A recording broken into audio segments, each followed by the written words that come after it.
Welcome to the channel concept clarity. आज का video है compound interest using formula. In the previous videos, I have taught you how to find the compound interest without using formula.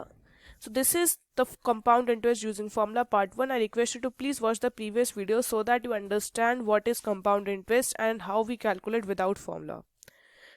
ये भी एक अलग chapter है आपकी book का और इससे काफ़ी क्वेश्चंस आते हैं। तो सबसे पहले जैसे एज द नेम सजेस्ट कि हम करेंगे अब फॉर्मूले से। तो विथ फॉर्मूले का आपका अलग पूरा फॉर्मूला होता है और अलग प्रोसीजर होता है सम सॉल्व करने का। हम लोग डायरेक्टली यहाँ पे with the help of the formula पूरा सम सॉल्व कर सकते हैं। तो फॉर्मूला रहता है A, that is the amount I have to calculate. P is the principal, जो मुझे अमाउंट दिया हुआ है कि कितने पे हमें करना है principal amount, okay. And then R is the rate of interest, कितने रेट ऑफ इंटरेस्ट पे हमें मिलेगा amount. And then N is the number of years, कितना, ये नंबर ऑफ मंथ्स नहीं है, I request kindly watch, this is number of years, okay. तो ये नॉर्मली पूरा होता है ये जब फॉर्मूला है when the compound interest is taken yearly, मतलब हमें जब हर साल का निकालना होता है। तो जैसे हमें विदाउट यूजिंग फॉर्मूला में हम लोग क्या करते थे, अगर मुझसे कहा जाता था 3 इयर्स का निकालो तो हम लोग पहले एसआई निकालते थे फर्स्ट ईयर की। उस फर्स्ट ईयर की एसआई निकालने के बाद हम उसे ऐड कर देते थे हमारे प्रिंसिपल में, फिर जो वो अमाउंट मिलता था उस अमाउंट को हम लोग एज अ प्रिंसिपल यूज़ करते थे सेकेंड ईयर के लिए। फिर हम उससे दोबारा एसआई निकालते थे, फिर एसआई के बाद हम लोग दोनों को ऐड करते थे, फिर जो हमें अमाउंट मिलता था हम उसे थर्ड ईयर के लिए करते थे। तो ये बहुत लंबा काम था। तो with the help of the formula जो हमने ये 4 स्टेप्स में काम करे थे, it is been done in only a single step, ठीक है। तो अब आप देखिए कैसे होता है विद यूजिंग फॉर्मूला। पहले मैं एक बहुत बेसिक क्वेश्चन लेती हूँ ताकि आपको फॉर्मूला अप्लाई करना आ जाए। मैं पहले फॉर्मूला ही लिख देती हूँ यहाँ पे ताकि आपको याद रहे, 1 + R/100 into n to the power n. तो लेट्स से मुझसे कहा गया है कि कैलकुलेट द अमाउंट, जब प्रिंसिपल हमें दिया हुआ है 7,500 rupees and the rate of interest is given as 6% per annum, और हमें टाइम दिया हुआ है कितने का निकालना है, हमें 2 इयर्स का निकालना है कैलकुलेट, ओके। तो it is a very easy thing. तो देखिए कैसे होता है। तो सिंपली हम फॉर्मूला पुट करेंगे यहाँ पे, वैल्यूज P क्या होगा 7,500, 1 + R की क्या है 6/100 और T क्या हो जाएगा 2, तो मतलब रेस टू द पावर 2। तो ये क्या हो जाएगा 7500 इंटू, हम लोग इधर एलसीएम ले लेंगे तो 106/100 raise to the power 2, okay. तो ये क्या हो जाएगा 7500 इंटू 600, 106 इंटू 106/100 इंटू 100। आप लोग इस तरीके से अगर कैलकुलेट करेंगे तो आपका आंसर जल्दी निकलेगा, ओके। तो ये हमने अगर कैलकुलेट कर तो हमारा आंसर आएगा सिंपली पूरा 8427। This is my answer.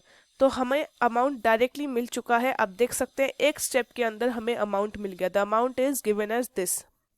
अगर बाई चांस मुझसे पूछा जाता है कि कैलकुलेट द इंटरेस्ट, तो इंटरेस्ट क्या होगा, सिंपली अमाउंट माइनस प्रिंसिपल। तो अमाउंट क्या है 8427 माइनस 7,500, ओके। सो इंटरेस्ट आ जाएगा आपका 927 रुपीज़। बहुत सिंपल क्वेश्चन था, मैंने खाली आपको फॉर्मूला पुट करवा के दिखाना चाहता कि कैसे होता है, ठीक है। ये जो क्वेश्चन और ये फॉर्मूला है जब हमारा रेट ऑफ इंटरेस्ट मतलब दोनों साल के लिए सेम है। हैड इट बीन एक क्वेश्चन आता है कि मुझसे कहा गया है कि calculate the amount for the rate of interest of the 3 successive years, that is 8%, 10% and then 15%, और द प्रिंसिपल इज 12,000 रुपीज़, तो 3 ईयर्स के लिए, ओके। तो इसका मतलब क्या हुआ, मुझसे कहा गया कि 3 इयर्स के टाइम में पहले ईयर हमारा rate of interest R1 let's say 8% था, R2 हमारा सेकेंड ईयर में इतना हो गया एंड 15% इन R3, ठीक है। और अब मुझसे कहा गया है तो इसका फॉर्मूला क्या होता है, तो ये होएगा P 1 + R1/100, फिर उसके बाद क्या हो जाएगा 1 + R2/100, हम लोग डायरेक्टली बस मल्टीप्लाई करते जाएंगे, एंड R3/100, ओके। तो ये क्या हो जाएगा, P हमें दिया हुआ है 12,000, तो 12,000 लिख लीजिए यहाँ पे, फिर 1 + 8/100, फिर क्या हो जाएगा 1 + 10/100, एंड ये क्या हो जाएगा 1 + 15/100। And let's calculate it. 12,000 108 upon 100, 1110 upon 100, LCM ले लिया मैंने, 115 अपॉन 100। तो लेट्स कट दिस आउट, ये से एक जीरो आप इधर इससे कैरी कट कर दीजिए, एक जीरो ये आपका इधर कट हो गया। अब बस सिंपली इनकी वैल्यूज पुट अप कर लीजिए, इसको सॉल्व करेंगे तो आएगा 4394.04 रुपीज। ठीक है, तो दिस इज योर आंसर। अभी जो आंसर आ चुका है दिस इज योर अमाउंट। तो आप देख सकते हैं हमने कितनी इजीली अमाउंट कैलकुलेट कर लिया। ओके, तो ये आपका अमाउंट आ चुका है। So it was a very simple, sorry आपका ये सॉरी मैंने गलत मल्टीप्लाई कर दिया। It will be ₹16,394.40। ओके, तो ये आपका अमाउंट आ चुका है। सिंपली हमने क्या करा, खाली बस जो कंसेक्यूटिव हमें रेट्स दिए थे मैंने उसे मल्टीप्लाई कर दिया। अब क्वेश्चन थोड़ा घूम के आ सकता है, मुझसे कहा जा सकता है कि देखिए जैसे हमारा A is equal to P1 plus R, ये है हमारा फॉर्मूला। तो क्या होगा, अब लेट से हमें कहा गया है कि अब P फाइंड आउट करो और A दिया हुआ है, तो वैल्यूज बस पुट करते जाओ और आपको P मिल जाएगा। तो लेट से मुझसे कहा गया है कि अमाउंट मुझे दिया हुआ है after the end of 2 years 3630, time मुझे 2 years दिया हुआ है और रेट दिया हुआ है मुझे 10% पर एनम। तो इस फॉर्मूले में मैंने बस वैल्यू पुट करनी है, तो 3630 P as it is 1 + 10 upon 100 और ये T2 रहेगा। तो क्या हो जाएगा, अब P की वैल्यू फाइंड आउट करो, it is 3630 P as it is रहने दो 110 अपॉन 100, ठीक है, की power 2। 3630 is equal to P और हम लोग यहाँ पे क्या करेंगे 110 इंटू 100 अपॉन 110 अपॉन 100, ठीक है। ये 2 zeros यहाँ से आपके कैंसिल हो गए, ये आपने कैंसिल कर दिए। अब क्या होगा, अब वैल्यूज को इंटरचेंज करिए, 3630 इंटू 100 अपॉन 11 इंटू 11, तो ये 11 से डिडक्ट हो जाएगा, 3 अब ये यहाँ से 30, तो आपका कितना आ गया, 3000 rupees is the principal amount. ठीक है, हमें क्या करा, हमने खाली बस वैल्यूज पुट करी। ये कभी कभार आपके क्वेश्चंस आ सकते हैं, तो इसलिए मैंने ये आपको करवा दिया है, यू मस्ट नो। ठीक है, नेक्स्ट क्वेश्चन आ सकता है कि आपको रेट कैलकुलेट करना है, मतलब मुझे अमाउंट दिया हुआ है 2315.25, प्रिंसिपल दिया हुआ है 2000 रुपीज, ओके, एंड देन मुझसे कहा गया है कि टाइम मुझे 3 years है, I have to find the rate of interest. It's also simple question.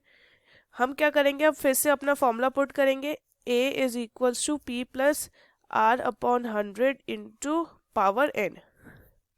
Okay, अब बस वैल्यूज पुट करिए, 231315.25, P 2000 है हमारा, 1 + R हमें पता नहीं, 1000 अपॉन 100 इंटू 3। ओके, तो अब क्या करेंगे, हम लोग इसको डिवाइस नीचे ले जाएंगे, अपने इसको बना देंगे हम denominator, upon 2000 1 + R into power 3। ठीक है, अभी मैंने बस इतना करा है। अब क्या करेंगे हम लोग, सिंपली इसको, ये आपका जो पूरा सम है, ठीक है, इसको हम लोग अब क्या करेंगे, let us multiply by 100 and divide by 100, ताकि हमें आ रही ये डेसिमल्स हट जाए।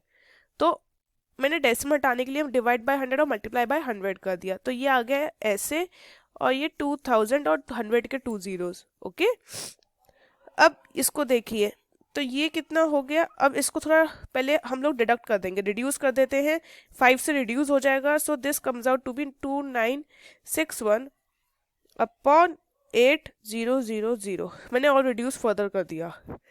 इसको देखो, यही फॉर्मूला बनता है 21 इंटू 21 इंटू 21 अपॉन, ये कितना हो जाएगा 20 इंटू 20 इंटू 20। ठीक है, तो हम लोग क्या इसको ऐसे सकते हैं 21 अपॉन 20 का क्यूब। ठीक है, इसको मैंने क्यूब कर दिया। अब क्या होगा, let's put the value, 21 upon 20 का cube is equals to 1 + R upon 100 का क्यूब। क्यूब से क्यूब कैंसिल आउट हो गए, आपको ऐसे कैंसिल आउट करके दिखाना नहीं है, जस्ट मैंने फॉर द सेक मैंने आपको समझाने के लिए करा है, पर डोंट कैंसिल दिस आउट, ऐसे कभी कैंसिल आउट होते नहीं है।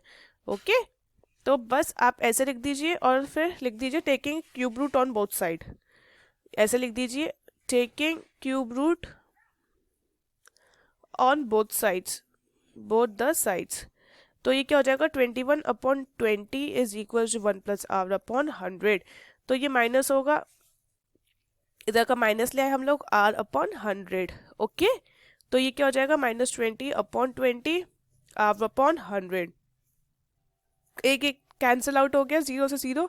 1/2 is equal to R upon 10। तो आर कितना हो गया 5, इधर ले जाइए तो ये आर इज इक्वल टू 5%। तो 5 इज द आंसर। तो इस तरीके से आपका ये लॉन्ग क्वेश्चन आ सकता है रेट ऑफ इंटरेस्ट का फाइंड करने का 3 मार्क्स का। तो प्लीज़ इसे ध्यान से करिएगा, ठीक है। अब नेक्स्ट क्वेश्चन जो हमारा बन सकता है, अब वो टाइम पे बन सकता है कि इन हाउ मेनी टाइम, मतलब हमें टाइम पीरियड नहीं पता, in how many time the amount P, that is the amount P इतना 2000 रुपीज will amount to ₹6,226 two. Okay, अब मुझसे कहा गया है कि rate of interest is this. तो अब कैसे करना है, पहले फिर से वही सेम पूरा पहले फॉर्मूला लिखें। फॉर्मूला लिखना कंपलसरी है, आपकी स्टेप मार्किंग में आपको फॉर्मूले के मार्क्स मिलेंगे। ओके, तो ये हो जाएगा 2000 1 plus R upon 100 into n. Okay, तो अब हम लोग 2 को नीचे डिनोमिनेटर में अगेन ले जाएंगे, 2000 को 1 प्लस आर अपॉन 100 और आर को हम लोग एक काम करते हैं 10 कर लेते हैं, ठीक है। तो वैल्यूज तो हमें पता है, तो लेट्स कीप इट एट 10। तो मैंने इसको 10 कर लिया की पावर n। ओके, तो अब क्या हो जाएगा 2, ये 2 था अपॉन 2000 इज इक्वल टू 100, इसको कैंसिल कर दो तो ये 10/11 हो जाएगा की पावर n। ओके, तो ये अगर इसको आप सॉल्व करोगे, सो इसको पहले हम सॉल्व करेंगे यहाँ पे साइड में अपॉन 2000। तो इसको जरा सॉल्व करो, तो इसको हम लोग अगर 2 से कट करें तो ये हो जाएगा 331/1000। ओके, तो ये 11 into 11 into 11 upon 10 into 10 into 10, इसका ये क्यूब बन जाता है। तो ये हो जाएगा 11/10 का क्यूब इज इक्वल टू 11/10 की पावर n। सिंस इनका ये देखिए बेस सेम है, तो फिर n इक्वल टू 3 हो गया। तो मतलब कितने ईयर्स में, 3 ईयर्स में दिस विल अमाउंट टू 62662। तो ये घुमा के क्वेश्चंस आपसे पूछे जा सकते हैं। तो ये आपका बेसिक है एक्सरसाइज 1 आपका कंपाउंड इंटरेस्ट पे। इन द नेक्स्ट वीडियोस हम लोग देखेंगे कि आगे इसके कौन से मिसलेनियस प्रॉब्लम्स आपकी बन सकती हैं, ठीक है। मिसलेनियस प्रॉब्लम्स भी आपकी काफ़ी आ सकती हैं, तो इनको नेक्स्ट वीडियो में देखेंगे। पहले आप इतना जो आज मैंने बेसिक बताया है उस पर देखिए, उस पर भी काफ़ी आपके 10 ईयर्स में क्वेश्चंस आ चुके हैं, मतलब आपके बोर्ड में। So you should go and check those questions. If you like this video, kindly go and share the videos with your friends. Thank you for watching Concept Clarity.